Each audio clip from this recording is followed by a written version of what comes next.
I strongly negate the resolve. A significant tariff on imported goods from Mexico is a good policy for the United States economy. I would like to offer the following observations to frame the debate.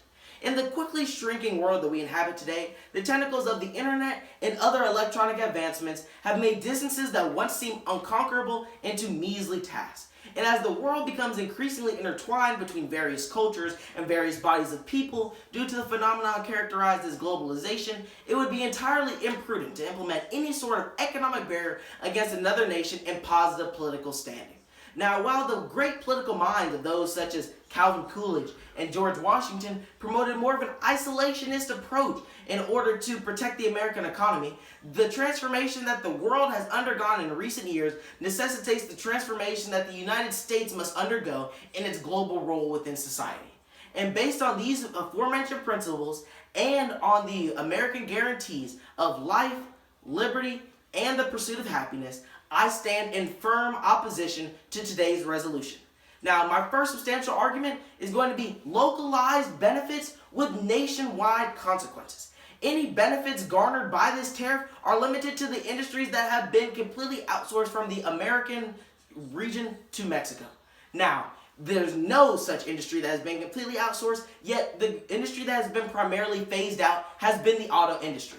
Now, what we're seeing is that by saving just the auto industry, you're hurting an entire nation of people. And so ending this free trade hurts everyone, whereas it only helps a very minimal industry in the United States, the auto industry.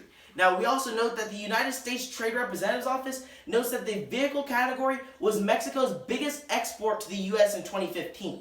This is critical because it means that companies that are moving from America to Mexico, their products are still ending up within our borders and at a cheaper rate than if they were produced here. This is helping the poor within our country. It's decreasing the disparity between the rich and poor within our country, as the poor are being able to have increased access to commodities such as cars. So today we're looking at the greater good of America and not the greater good of one industry. And in an International Trade Administration report, it was noted that Mexican-produced parts are 10% cheaper than those produced in the U.S. So by keeping industry here, you're going to see at least a 10% increase in production costs, which will correlate to an increase in the cost to the American public, which will hurt an entire nation. But even if you don't believe anything I just told you, Ronald Donauchi of the Daily Caller tells us in 2015 that this outsourcing is likely to stop on its own.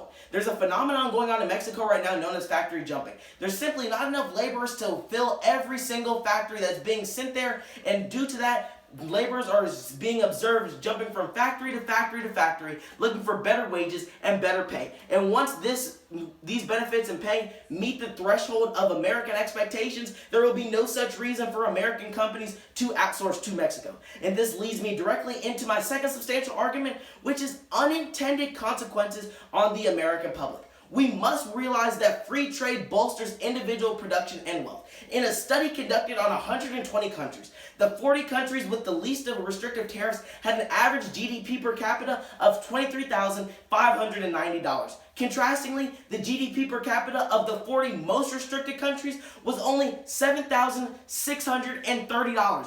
This $16,000 disparity is due to free trade. Free trade allows people to interact in the global market. Free trade allows people to prosper within the bounds of society.